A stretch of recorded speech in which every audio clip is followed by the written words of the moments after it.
Bien, hermanos, gracias a Dios damos por la oportunidad que nos brinda el estar nuevamente en este día, primero de la semana, para poder rendirle culto y homenaje a Dios. Hoy he preparado un tema que lleva por título ¿Cómo el cristiano podría no tener asociación con el pecado y las tinieblas? Ayer habíamos visto algo de esto también.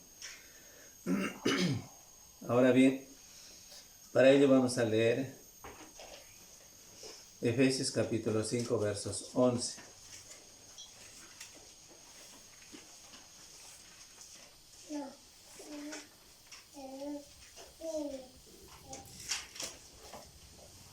Ya, Efesios 5:11 nos dice la palabra de Dios así: y no participéis en las obras infructuosas de las tinieblas, sino más bien reprendedlas. Ahora, nuestro título del tema era ¿cómo el cristiano podría no tener asociación con el pecado y las tinieblas? Aquí nos dice el texto, versos 5:11 de Efesios: y no participéis, o sea, de no participar,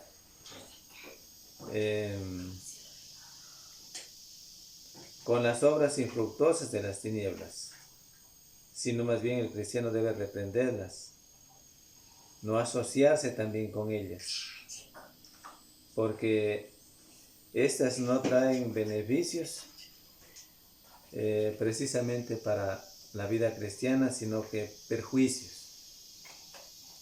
Bueno, la exhortación de Pablo es que el cristiano no participe en estas acciones pecaminosas. O sea, que no tenga compañerismo también, ¿ya?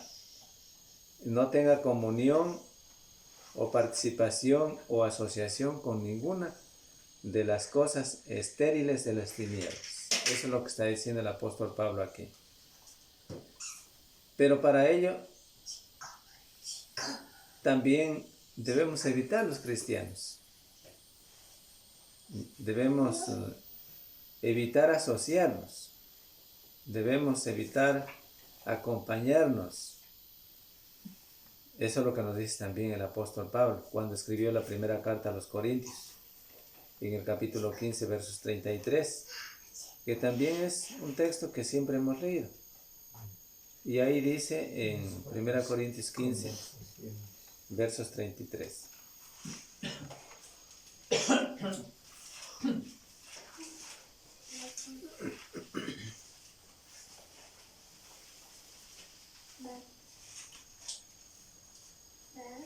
Ya, 1 Corintios capítulo 15, verso 33 dice así: no erréis, las malas conversaciones corrompen las buenas costumbres.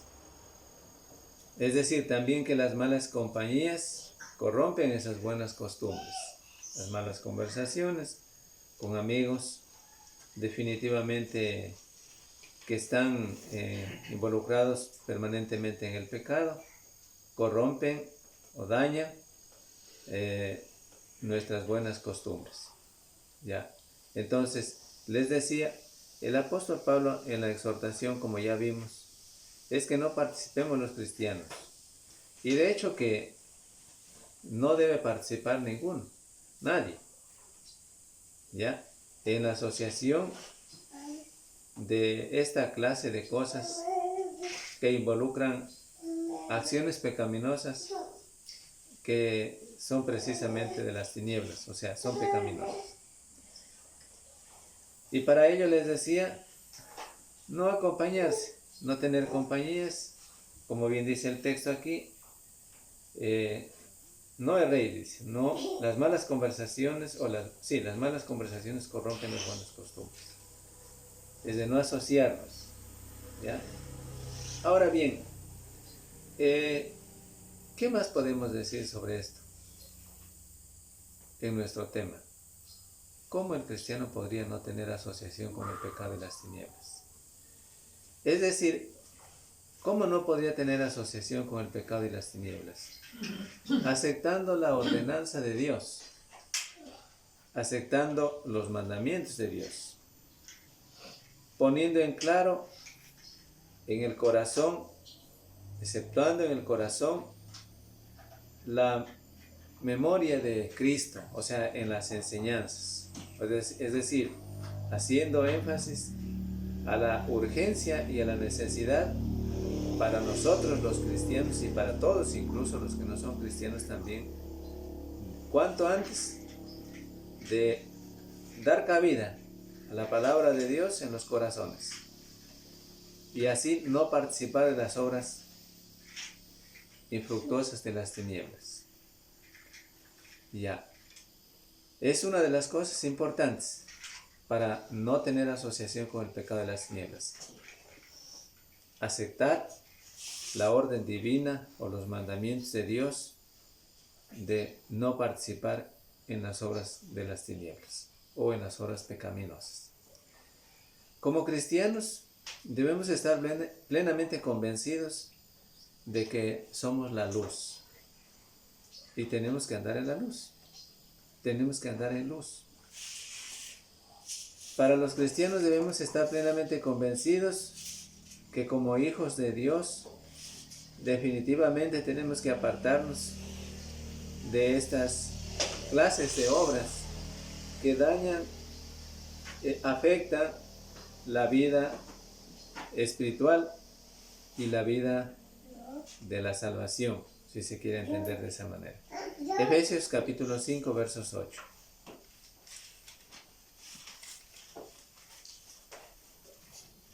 Dice así, capítulo 5, verso 8. Porque en otro tiempo erais tinieblas, mas ahora sois luz en el Señor. Andad como hijos de luz. El apóstol Pablo, cuando escribe la carta a los Efesios, a la iglesia en Éfeso, hace énfasis definitivamente que los cristianos ya se habían apartado de las obras infructuosas de las tinieblas o de las obras pecaminosas. Ya, porque eso quiere decir tinieblas, pecado, ignorancia, pecado. Que ya se habían apartado y que por lo tanto, pues ahora los cristianos son hijos de luz. Es decir, que ahora están siempre y estarán siempre a expensas de la obediencia al Evangelio, ¿ya? A obedecer al Supremo Dios, al Supremo Juez, el Dios Todopoderoso, ¿ya? Y que como hijos de luz, ahora definitivamente los cristianos se identifican así, obedeciendo al Evangelio. Por eso dice andar como hijos de luz, como hijos de Dios también, porque la luz está representando a Cristo, al Dios divino. Entonces, bien, como cristianos debemos estar plenamente convencidos de que somos hijos de luz. Si el cristiano no reconoce eso, entonces estaría reconociendo lo otro, es decir, que es hijo de las tinieblas, que no es luz. Pero el cristiano siempre estará dispuesto a reconocer y hacer la voluntad de Dios, porque sabe que aceptando estas ordenanzas divinas o estos mandamientos de Dios, representan para él definitivamente el hecho de no participar en las obras infructuosas de las tinieblas, evitar consecuentemente, ¿ya? Dios es el que nos habla a través del Evangelio, para nuestro bien. No es que alguien va a estar a nuestro lado para decir, mira, eso no debes hacer. Pero el individuo, el cristiano, que sabe, que reconoce que el Dios divino le ha dado luz en su vida, entonces evitará consecuentemente recordando y llevando a la memoria la palabra de Dios, porque estudiará la palabra de Dios. Por lo tanto, no debe de existir ninguna comunión entre los cristianos que son hijos de luz y entre las tinieblas. No debe existir ninguna comunión. La palabra comunión es participación, o sea, participar como hijos de luz y con las tinieblas, o sea, con el pecado. Mire el texto, igualmente es un texto que muchas veces lo hemos leído, está en 2 Corintios 6:14.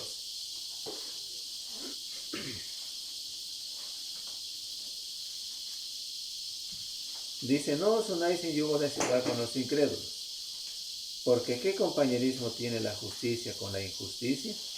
¿Y qué comunión la luz con las tinieblas? No hay ninguna. 6:14.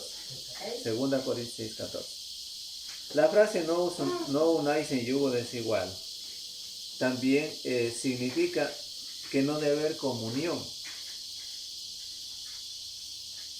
No debes entrelazar lazos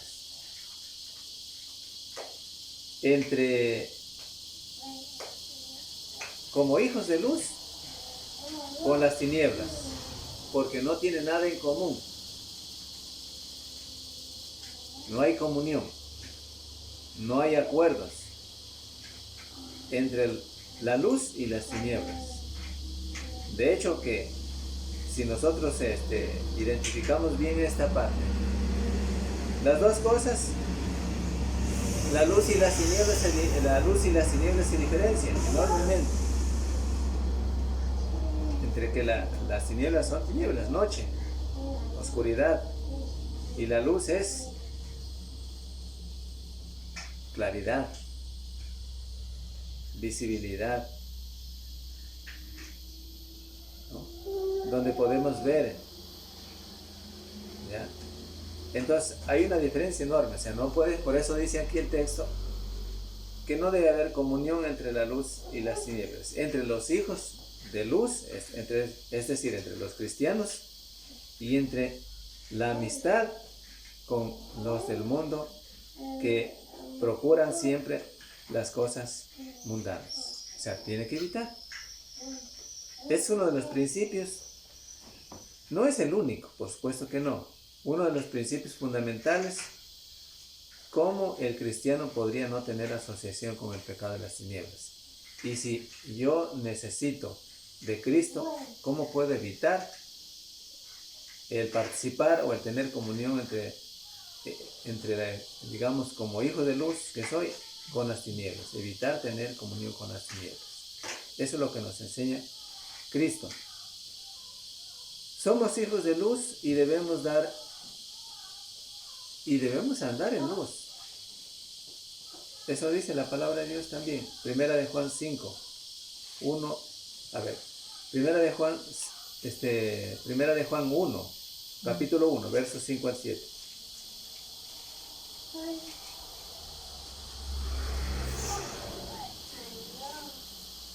Primera de Juan, capítulo 1, versos 5 al 7. Dice así: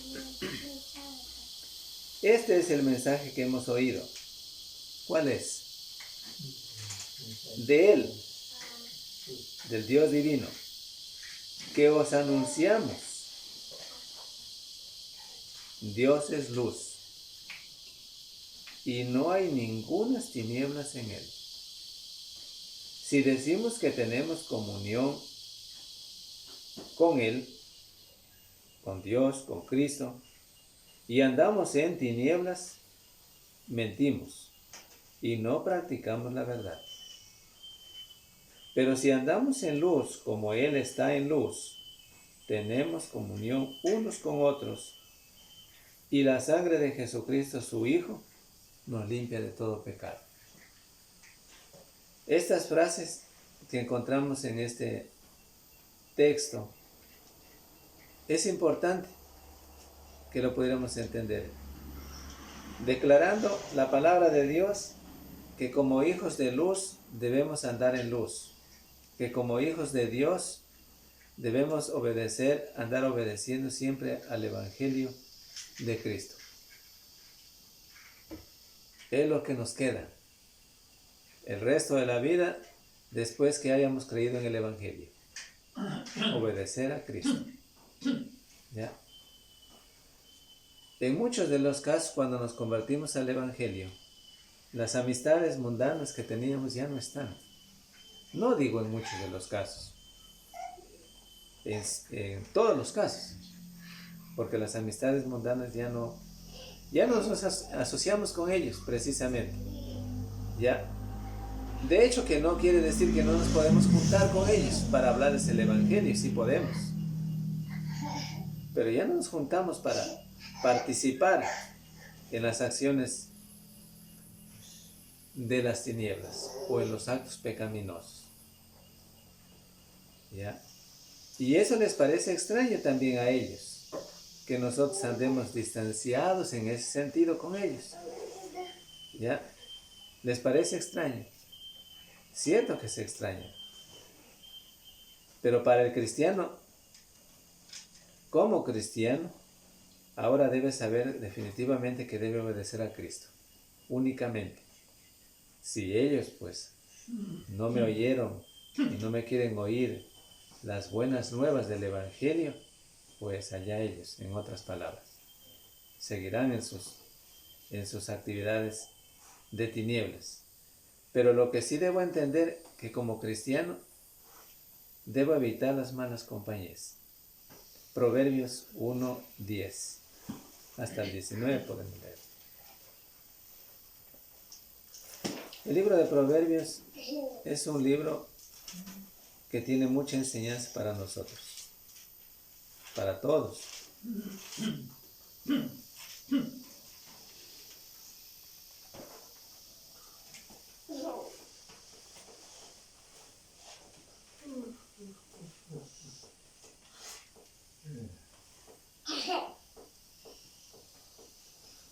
Proverbios 1:10 al 19. Dice así: Hijo mío, si los pecadores te quieren engañar, no consientes.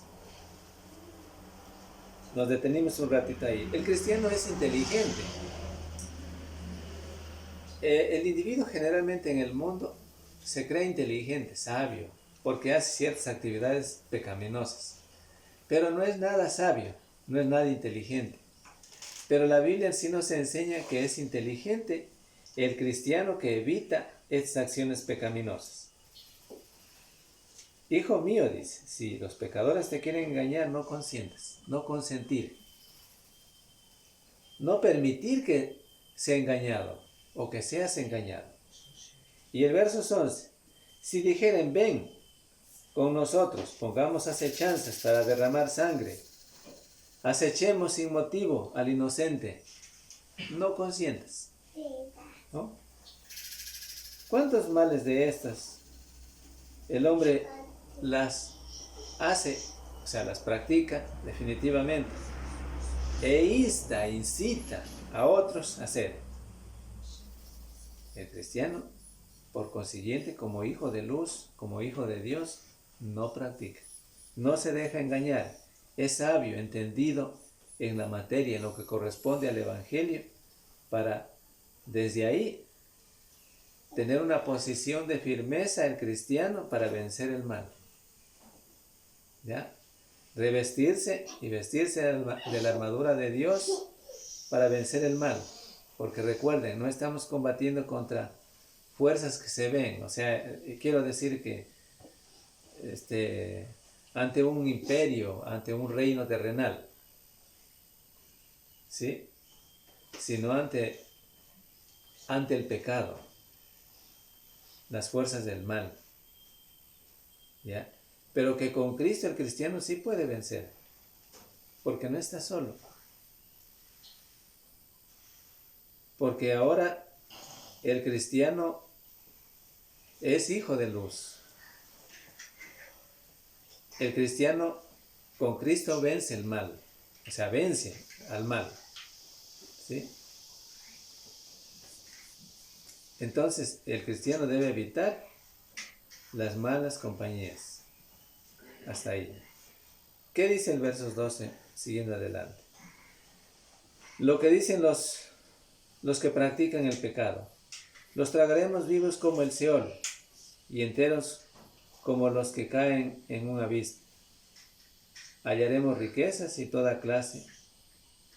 Llenaremos nuestras casas de despojos. Echa tu suerte entre nosotros. Tengamos todos una bolsa. Hijo mío, no andes en camino con ellos.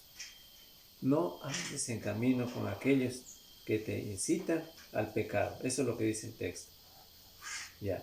Aparta tu pie de sus veredas, porque sus pies corren hacia el mal.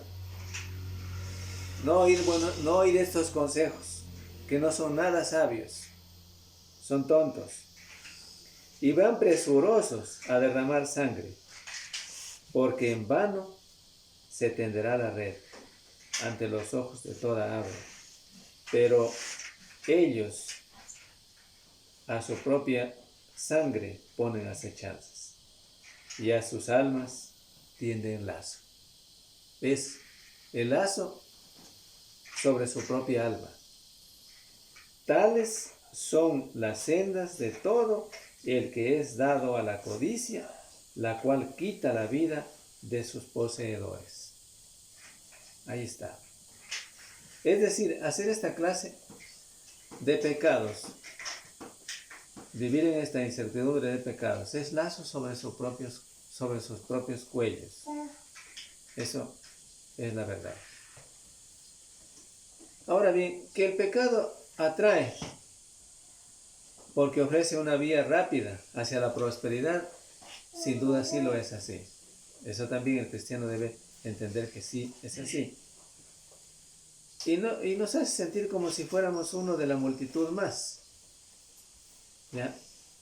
Porque Satanás lo que intenta y hace es presentarse y hacer presentar lo malo como lo más hermoso, lo codiciable. ¿Ya? Así lo hizo desde el principio, desde el libro de Génesis nos damos cuenta, con Eva, Adán y Eva. ¿Ya? Y le dijo que es cierto que Dios les prohibió que coman de este árbol del centro, que está en el centro del jardín. Sí, dijo Eva. Pero no. Y entonces ella miró el árbol, ¿no es cierto? Así dice el texto, y vio que eran frutos codiciables. Y le incitó a que comiera el engaño. No, es que no, eso no pasa nada, no morirás. ¿No? Es que sabe Dios que el día que comáis ese fruto, seréis como Dios. ¿No? Y no pasa nada. Y ella pues, engañada, cogió y comió. Es un ejemplo bíblico que tenemos ahí para ver cómo con la avidez que se presenta el pecado. ¿Sí? Con la avidez que se presenta el pecado. A través de las malas compañías. Pero el cristiano que es con conocimiento, que entiende, que lee, que hace la voluntad de Dios, sabe definitivamente que tiene que apartarse de estas cosas. Sabe definitivamente que tiene que oír a Cristo. Tiene que obedecer al Evangelio. ¿En qué debe meditar el cristiano? Es en la palabra de Dios. No en la palabra de los hombres. No en el pecado. No en las tinieblas. ¿Sí? Cuando usted, ¿qué diríamos? O cuando el cristiano practica estas cosas, definitivamente se aleja de Dios. El pecado, hermanos, es muy atractivo. Así se presenta. Pero también es mortal. Eso debe entender el cristiano. Y debe entender todos los que no son cristianos también. Por lo tanto, debemos aprender a elegir. Ayer hablábamos de quién elegimos, ¿no es cierto? Pero de quién elegimos para la junta parroquial. Pero nosotros ahora aquí tenemos que saber elegir. ¿Por qué? El individuo que no conoce a Dios también debe saber elegir. ¿Por qué? Porque está entre la vida y la muerte. El escogimiento. ¿Sí? Como cristianos, mayormente debemos saber que la elección que hemos hecho es vida. No podemos volver a lo mortal. ¿Sí? Por eso les decía, el pecado se presenta como muy atractivo, pero también es mortal. ¿Sí? Por lo tanto, debemos aprender a elegir entonces. No en base a una apariencia deslumbrante o de placer o de un corto placer, sino de acuerdo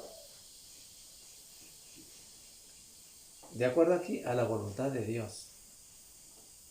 Porque eso Dios nos hace un llamado, para que todos, como cristianos especialmente, aprendamos a vivir conforme a la voluntad de Dios. Y a los que no todavía han obedecido a Dios, pues aprendan a saber elegir bien. Porque recuerdes, esta elección está entre la vida y la muerte. Es decir, entre no escoger bien la muerte y entre el escoger bien la vida. ¿Sí? Miremos un texto en Proverbios 23:31.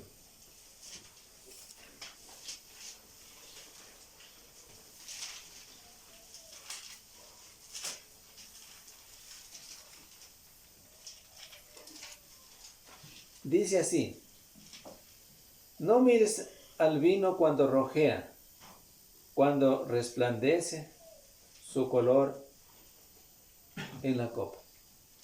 Es engañoso. ¿Por qué se presenta y por qué leímos el texto? Para definitivamente analizar y darnos cuenta de que esto es engañoso. Es decir, es así como se presenta el pecado.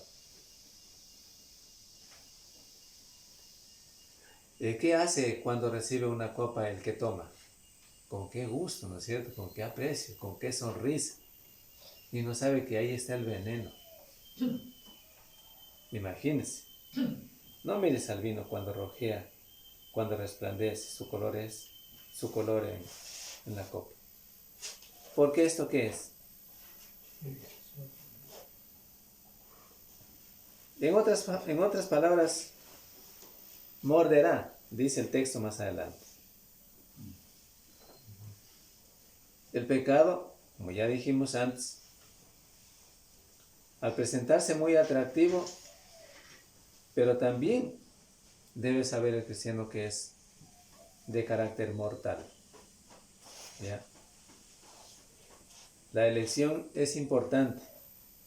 Dios nos ha puesto a todos los seres humanos aquí en la tierra para que aprendamos a elegir por nuestra propia cuenta, así, porque tampoco Dios quiere que le obedezcamos a la fuerza. Dios no atrae a nadie obligadamente. O alguno de ustedes aquí alce la mano el que le trajimos obligado. ¿No es cierto que no? Entonces no. Dios quiere que le obedezcamos voluntariamente, sabiendo definitivamente que el escoger, o sea, la elección, esta elección está entre la vida y la muerte. Es decir, si elegimos bien, vivimos eternamente. Pero si elegimos mal, pues lamentablemente no hay otra cosa que decir, irá al infierno.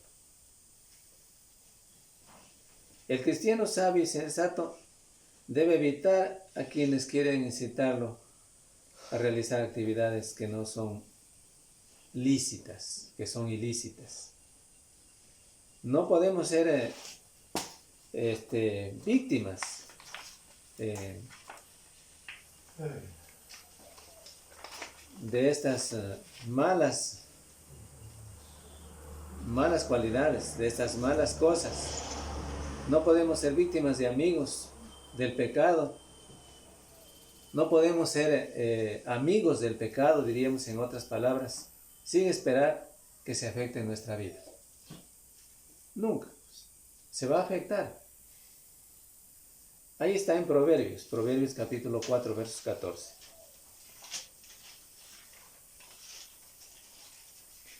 El cristiano, para ser sabio y entendido, debe recurrir a las Escrituras, debe leer las Escrituras. Si no leímos, ¿cómo puede crecer? Es sencillo entender. Si no alimentamos a un niño para que crezca, para que se desarrolle, ¿cómo crece? ¿Cierto? Hay la necesidad que el niño sea alimentado de alguien, su madre, sus padres. Pero ¿cómo crece si no le alimentan? Va a morir, pues.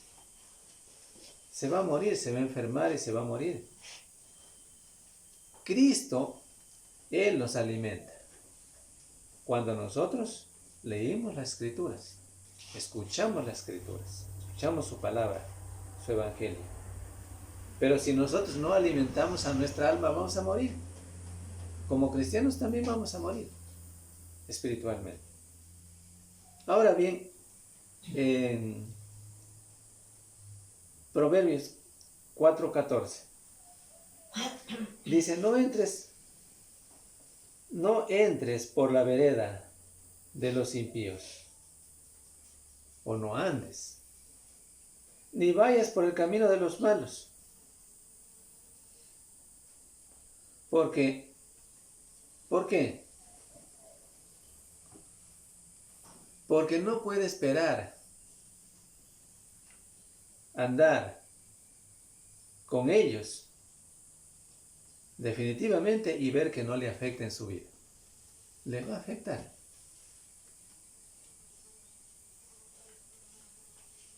¿No? Le va a afectar. Entonces, por eso les decía, cuando el cristiano participa en las obras infructuosas de las tinieblas, o sea, en los pecados, que es las cosas pecaminosas, puede ser cualquier pecado, puede ser el licor que nos decía ahí en Proverbios, puede ser el cigarrillo, cualquier otra cosa, cualquier otro pecado, no son los únicos.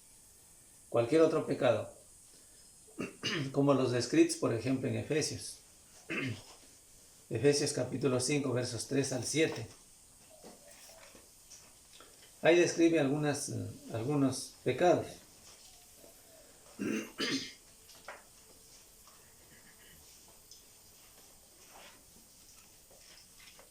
El 3 hasta el 7 dice así.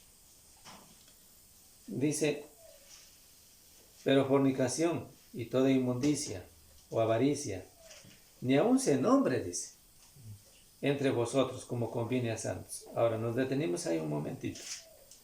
Les decía ayer que el individuo no participa directamente con el pecado únicamente cuando hace, sino aquí dice el texto que ni aun se nombre. Si ni aun se nombre, dice. ¿Ya? Entonces yo les decía ayer, por ejemplo, si uno puede mirar, puede ver las cosas pecaminosas, y el sentido del individuo, o sea, la parte emocional del individuo, comienza a trabajar, ¿no es cierto? Para hacerle salir de la órbita, lo que se dice, para hacerle salir del plan que Dios tiene estructurado a través del Evangelio en nuestra salvación. Por esa razón debe evitar. ¿Ya? Ni aun se nombre entre vosotros como conviene a santos, ni palabras deshonestas, ni necedades, ni truanerías, que no conviene, sino más bien acciones de gracias. ¿Ya? Porque sabéis esto, que ningún fornicario o inmundo o avaro que es idólatra tiene herencia en el reino de Cristo y de Dios. ¿Está claro? No sabía hasta el momento entonces, se preguntará el individuo, que esto me permitía no tener entrada en el reino eterno de Dios. Pero ya conoce, a través de las escrituras, que dice que los que practican estas cosas definitivamente no tienen vida eterna. Esto trae como consecuencia en su vida espiritual y física que veamos la consecuencia también, consecuencias desagradables. Porque imagínense, por ejemplo, nosotros nos referíamos hace un rato, cuando leímos en Proverbios, del vicio del licor, que trae consecuencias también físicas desagradables, ¿no? Para la salud, pérdida del bienestar físico, mayormente la vida espiritual. El cristiano sabio atiende al llamado de Dios. está latente, como decíamos, no es negligente, no es descuidado, sino que atiende al llamado de Dios y medita en la palabra de Dios, ¿ya? Oyendo a Cristo. Miremos lo que dice Efesios 5, 15 al 18. Más adelante. Mirad pues con diligencia cómo andéis, no como necios, sino como sabios. Ahora, el texto dice, nos detenemos ahí. Miren ustedes mismos como cristianos cómo anden, cómo vayan en su vida. De hecho que no pueden andar como tontos, la palabra necios, sino como sabios, como verdaderos cristianos, atentos a la voz de Cristo, como hijos de luz. ¿Ya? Aprovechando bien el tiempo, porque los días son malos. Por tanto, no seáis insensatos, sino entendidos de cuál sea la voluntad del Señor. Entiendan cuál es la voluntad de Dios y háganla. Eso nos dice. Ya, porque ustedes como cristianos, nos dice a todos, han entendido el plan de Dios y deben actuar con sabiduría de Dios. Y dice el verso 18, no os embriaguéis con vino, en la cual hay disolución, antes bien, sed llenos del Espíritu. Porque no sois sueltos, en otras palabras nos dice. No sois individuos fáciles. Ahora son cristianos. Y por este hecho definitivamente, ahora obedecer a Cristo. Las exhortaciones que encontramos en diferentes textos de la palabra de Dios es para nuestro bien. Porque Dios nos ama. Dios quiere que estemos con Él en el cielo. ¿Ya? Pero si bien es cierto, Cristo hizo la parte que correspondía hacer, la parte de Él, nosotros como cristianos tenemos que hacer nuestra parte. No predicamos como algunos que predican diciendo que ahora no tenemos que hacer nada y que ahora solamente crea en el Evangelio, tenga fe y ya salvo.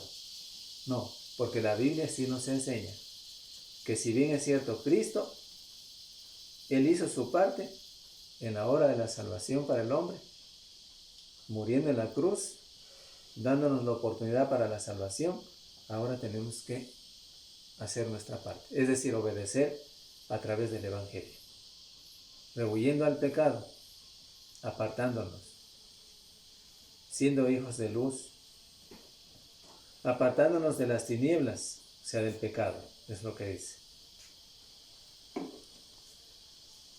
¿Cómo más podemos no participar o no asociarnos con el pecado y las tinieblas? Participando de la naturaleza divina. Miren lo que dicen en 2 de Pedro 1:4.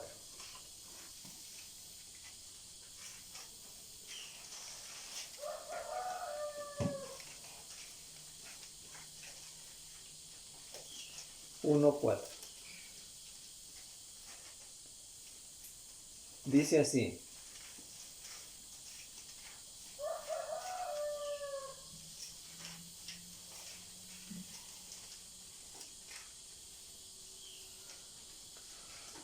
por medio de las cuales nos ha dado preciosas y grandísimas promesas, para que por ellas llegaseis a ser participantes de la naturaleza divina, habiendo huido de la corrupción que hay en el mundo a causa de la concupiscencia. Ya. El apóstol Pablo, cuando escribe esta carta a la iglesia, a todos los cristianos, nos presenta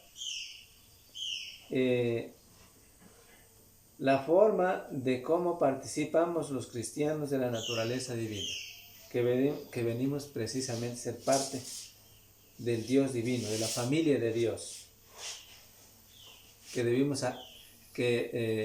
a ser parte de la conformación de la familia de Dios, por medio de las cuales nos ha dado preciosas y grandísimas promesas, para que por ellas llegaseis a ser participantes de la naturaleza divina, habiendo huido de la corrupción que hay en el mundo a causa de la concupiscencia. Es huyendo de la corrupción. Huyendo de la corrupción y obedeciendo al Evangelio, uno puede ser participante de la naturaleza divina, es decir, también de la familia de Dios.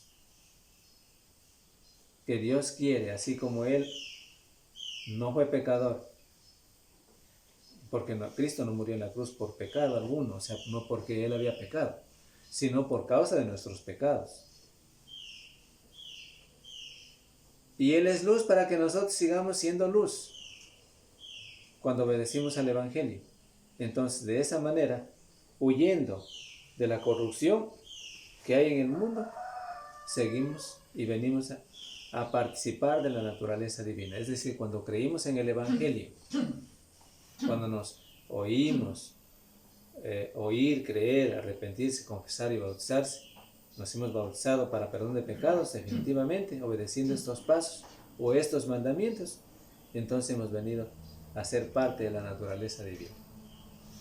¿Sí? Hemos venido a ser parte de la familia de Dios. ¿Ya? De esa manera. Ahora, como cristianos, somos participantes entonces de la naturaleza divina y gozamos. Ahora sí, el cristiano llega a gozar de muchas bendiciones, del perdón, de la redención, de ser hijo de Dios, de andar en luz, ¿no?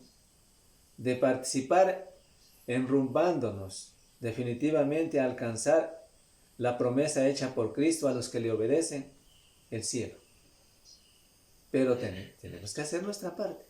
No es que no tenemos que hacer los cristianos nada, después que ya nos hemos bautizado nos cruzamos de brazos. Tenemos que hacer nuestra parte. Es decir, continuar adelante. No hay mejor ejemplo de esto que les acabo de decir y que nos acaba de decir la palabra de Dios, el ejemplo que tenemos en la Biblia. El pueblo de Israel cuando salía de la esclavitud de Egipto por medio de Moisés.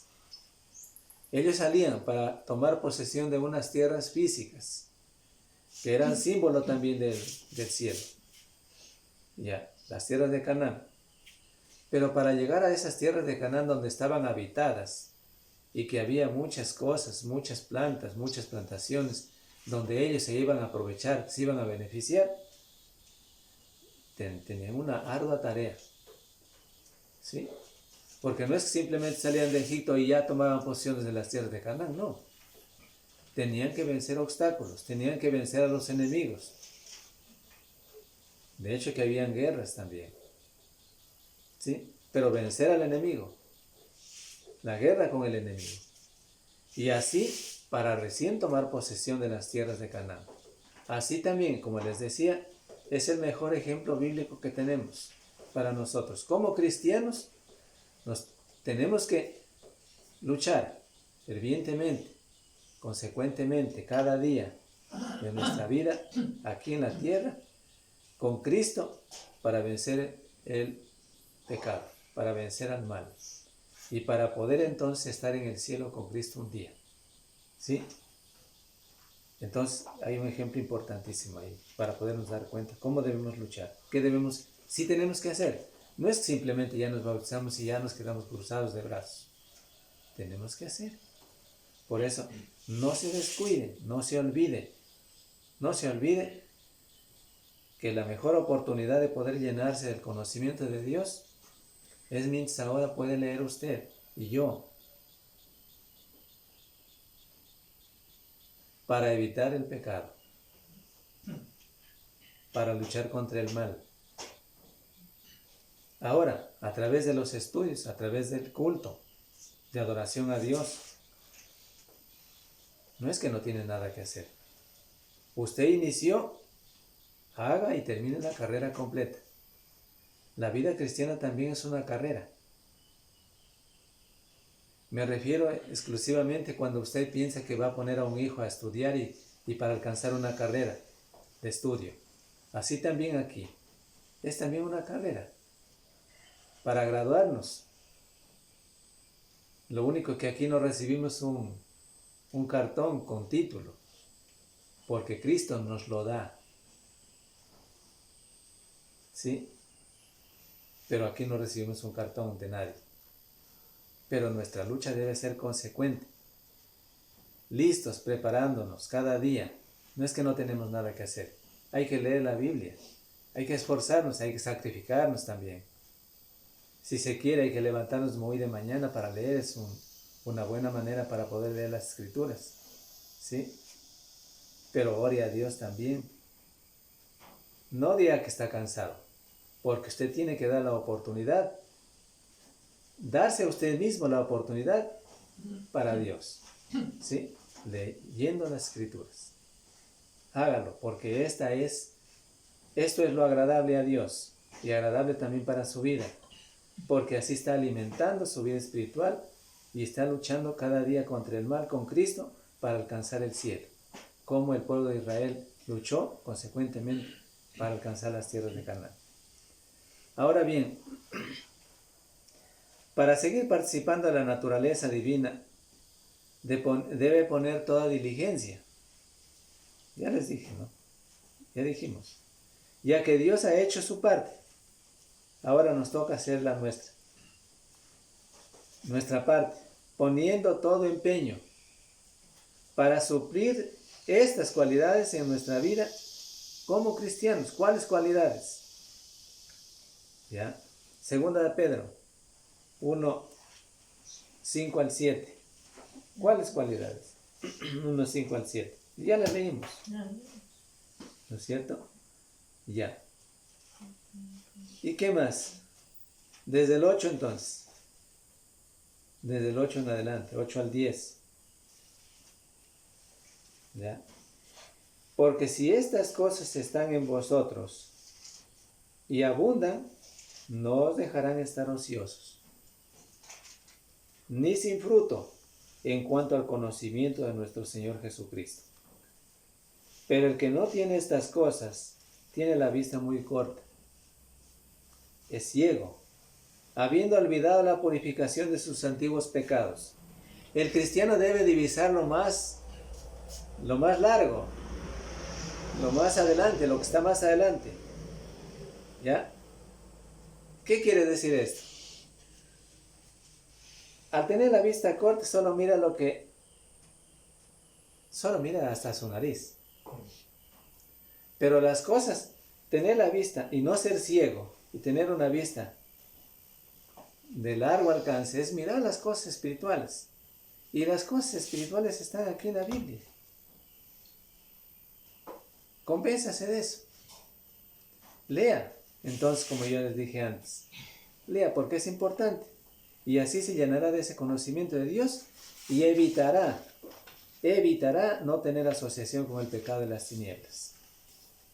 Porque ese es nuestro tema. ¿Sí? Está claro ahí, ¿no? Y leí el 10.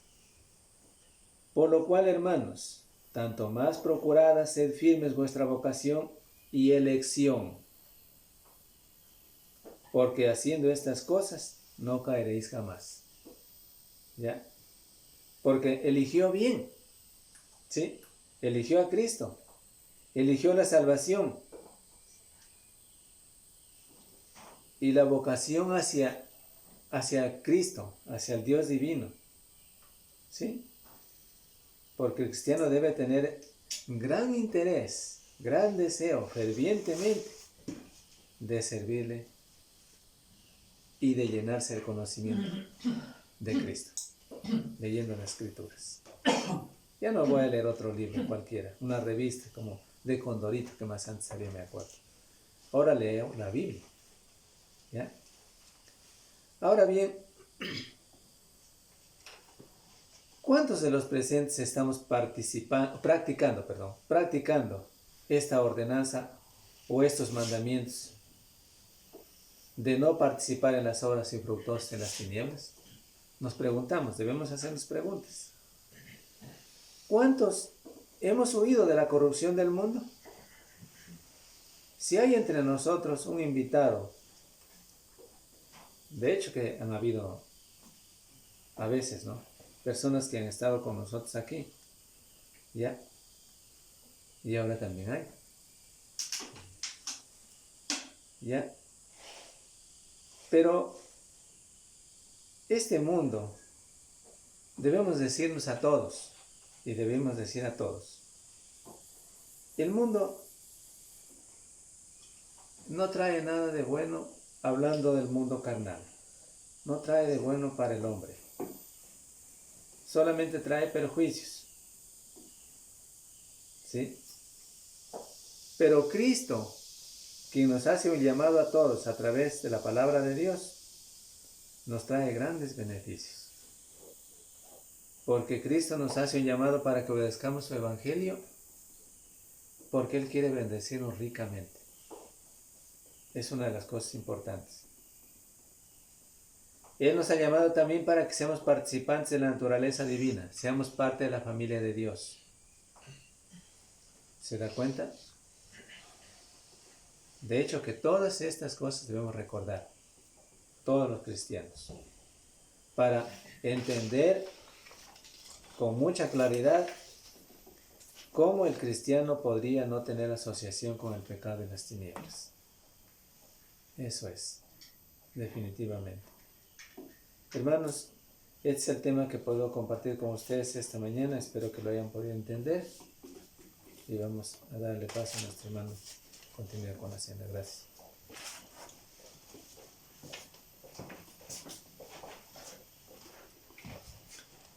Bien, estimados hermanos y amigos, vamos a darles a conocer la cena del Señor, un mandamiento para los cristianos de hoy en día. Agradeciendo también a nuestro hermano quien nos dio a conocer un hermoso tema, ¿no? Vamos a iniciar sabiendo que la cena del Señor es un acto en el cual todos los cristianos meditamos en la condición de nuestra alma, cómo estamos, ¿no?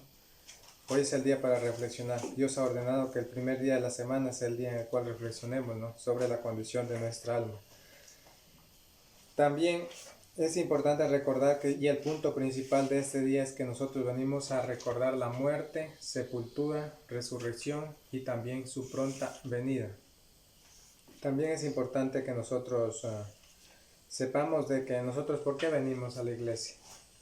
Porque en este día nos permite meditar o autoexaminarnos, ¿no? También otro de los motivos por los cuales estamos aquí es que nos permite a nosotros celebrar la resurrección de nuestro Señor Jesucristo. Y hay muchas más, ¿no? Ya.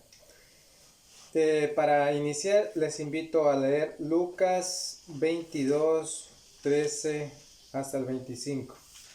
¿Qué nos dice? Vamos a ver. Lucas 24, 13 al 25.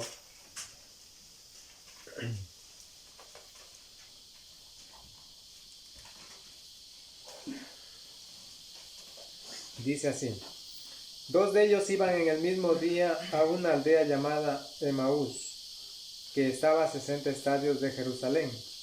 Hablaban entre sí de todas aquellas cosas que habían acontecido, y sucedió que, mientras hablaban y discutían entre sí, Jesús mismo se acercó y caminaba con ellos, pero los ojos de ellos estaban velados para que no lo reconocieran.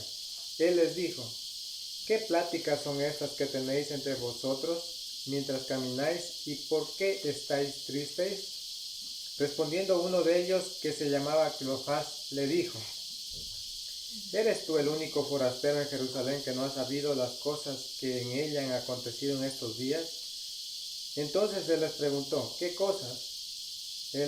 Ellos le dijeron: de Jesús Nazareno, que fue varón profeta, poderoso en obra y en palabra delante de Dios y de todo el pueblo, y como lo entregaron los principales sacerdotes y vuestros gobernantes a sentencia de muerte, y lo crucificaron, pero nosotros esperábamos que Él fuera el que había de redimir a Israel. Sin embargo, además de todo, hoy es ya el tercer día que esto ha acontecido, aunque también nos ha asombrado unas mujeres de entre nosotros, las cuales antes del día fueron al sepulcro, como no hallaron el cuerpo, y volvieron diciendo que también habían visto visión de ángeles, quienes dijeron que Él vive. Y fueron algunos de los nuestros al sepulcro y hallaron así como las mujeres habían dicho, pero a Él no lo vieron. Hasta el 24 nomás. Ya. Esa historia nos da un mensaje, ¿no? De que recordemos de que Cristo está más cerca de nosotros de lo que pensamos, ¿no? Incluso hace una invitación a los que no son cristianos, a que busquemos su salvación. Ese es el propósito. De que no en vano murió Cristo en una cruz, que Él se entregó, dejó su trono de gloria, bajó acá a la tierra a esa tierra de dolor y sufrimiento, a sufrir por ella. Recordemos de que Él fue azotado, fue escupido, fue colocado una corona de espinas, se burlaron de Él. El mismo Dios, el dueño del mundo entero, le hicieron eso. Y eso sucedió en el monte del Calvario. Eso quiere decir en un lugar donde todos puedan conocerle. Y todos le conocen. Pero aquí puede suceder como estos dos hombres, ¿no? Esa tristeza que ellos sentían no era una tristeza como que es según Dios. Ellos sabían que Cristo iba a resucitar, iba a otorgarnos la vida eterna. Entonces ellos estaban contritos de corazón, que si era verdad o no era verdad. Pero sí, ellos estaban velados, como muchas de las personas ahora mismo que no son cristianas. Dios quiere quitarles el velo. ¿A través de qué? De que sean sus hijos, regresen a Él, sigan el plan de salvación, que es oír, creer, arrepentirse, confesar y bautizarse. Y a nosotros que somos cristianos, que preservemos esa salvación hasta el fin de nuestros días. Ese es el propósito. También es importante recordar que son dos los elementos que Dios demanda que nosotros participemos en este día, que son tanto el pedacito de pan y el jugo de la vida. Eso nos dice en 1 Corintios 10, 16 al 17. Dice así: la copa de bendición que bendecimos no es la comunión de la sangre de Cristo.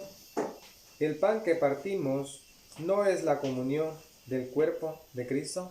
Nosotros tenemos que tener en cuenta de que puede haber, que nosotros podemos estar participando de dos mesas, tanto la mesa del Señor y la mesa de los demonios. Debemos de tener mucho cuidado en eso, pero nosotros, siendo sus hijos, nosotros nos sentamos a participar en comunión en la mesa de nuestro Señor Jesucristo, participando de estos dos elementos. Cada vez que participamos tanto de la copa y del pedacito de pan, estamos teniendo una buena relación con nuestro Señor Jesucristo. Pero para reconocer esto, de que es verdad, vamos a ir al 27 de 1 Corintios 11, 27, dice al 29.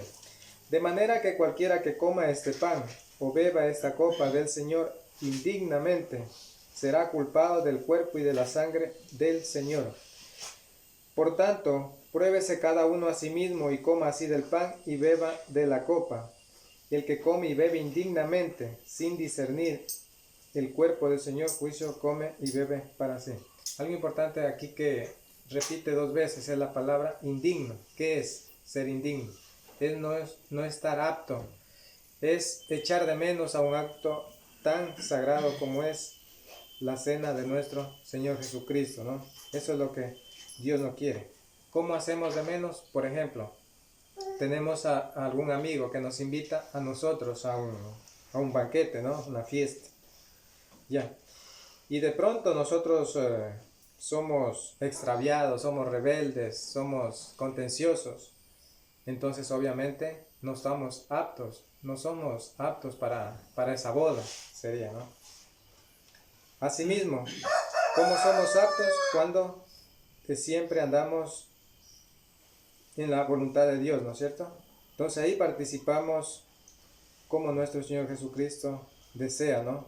Aprobados delante de Él. Nos da el recurso de también probarnos, aunque la guía infalible es la palabra de Dios, no nuestros sentimientos, ni la persona que está a nuestro lado, ni el predicador, nadie, sino únicamente la palabra de Dios. Después de entender todo esto, vamos a pedir ya una palabra de oración, primeramente por el pedacito de pan, y le damos paso a nuestro hermano que está encargado de la oración.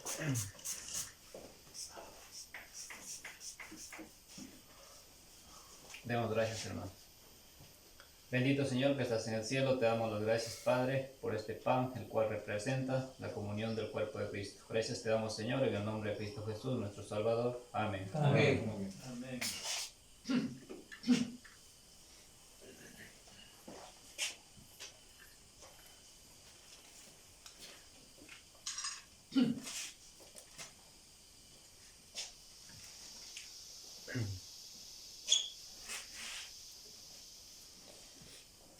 También tomó el pan y dio gracias y lo partió y les dio diciendo: este es mi cuerpo que por vosotros es dado. Haced esto en memoria de mí. Simbólicamente representa la buena comunión.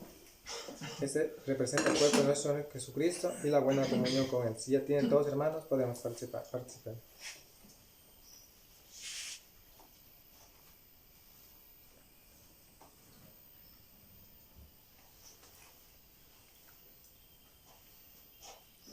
A continuación también seguimos con el mismo acto, sino que esta vez con el jugo de la vida.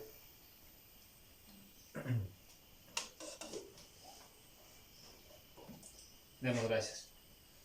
Bendito Dios, de igual manera te damos las gracias, Señor, por esta copa, la cual representa la comunión de la sangre de Cristo. Gracias te damos, Padre, en el nombre de Cristo Jesús, nuestro Salvador. Amén. Amén.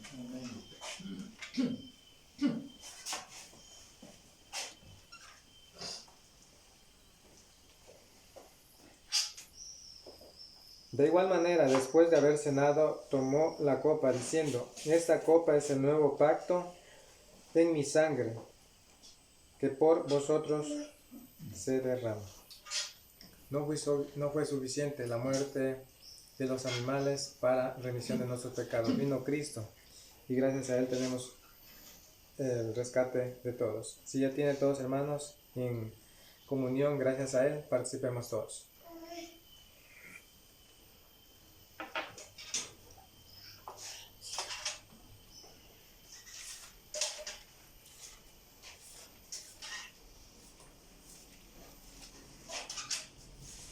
A continuación también es un acto muy aparte a lo de la cena del Señor, pero Dios nos ha ordenado que también participemos cada domingo, que es acerca de las ofrendas para los santos, así nos dice. Vamos a leer el texto que siempre lo leemos, en 1 Corintios 16, 1 y 2. Dice: en cuanto a la ofrenda para los santos, haced vosotros también de la manera que ordené en las iglesias de Galacia. Cada primer día de la semana, cada uno de vosotros ponga aparte algo, según haya prosperado, guardándolo para que cuando yo llegue no se recojan entonces ofrendas. Algo que nos llama la atención en estos textos es de que nosotros debemos de darle a Dios una ofrenda que nosotros ya la hayamos preparado de antemano para Él. Debe tener buenas cualidades, como nos dice aquí, de generosidad. En el 7 de 2 de Corintios dice: cada uno dé como propuso en su corazón, no con tristeza ni por obligación, porque Dios ama al dador alegre. Dios no quiere que seamos mezquinos con lo que Él nos da, ¿no? Que no demos con tristeza. No pensemos, bueno, esta ofrenda de pronto me servía para pagar una deuda o un crédito o algo, ¿no? Sino ya la debo apartar de antemano para darle a Él, ¿no? Y debe de tener esas buenas cualidades: generosidad, humildad y alegría. Eso es lo que Dios demanda, ¿no? ¿Para qué sirve? Para las necesidades de los santos. Muchas de las veces sucede que a veces, hermanos, no solo aquí en esta iglesia, sino que a nivel del mundo, sufren necesidades por su salud, ¿no? Enfermedades de este cuerpo físico. Entonces ahí están disponibles las ofrendas de todos los santos, ¿no? No es para los de afuera, recordemos. Pero sí nosotros podemos empezar por, si de pronto decimos, ¿cómo hacemos tesoros en el cielo? Como dice la palabra de Dios. Esta es una buena manera, ¿no? ¿Y dónde lo encontramos esto? Podemos ver en Filipenses 4:17. Vamos a ver qué nos dice en Filipenses 4:17. No es que busque donativos, sino que busco fruto que abunde en vuestra cuenta. Nosotros, ¿dónde tenemos nuestro banco? Por llamarlo así, espiritual. Es en los cielos. Y eso es lo que recibió Pablo cuando recibió esa ayuda económica para la obra que él realizaba, ¿no? Y es una buena manera, en este caso, como les decía, si usted quiere y dice, ¿sabe? Quiero hacer tesoros en el cielo. Una manera es de ofrendar y hacerlo conforme al propósito de Dios, ¿no? Conforme a Él le agrada, ¿no? Ya. Después de entender estas pequeñas enseñanzas, vamos también a pedir una palabra de oración para dar gracias por las ofrendas.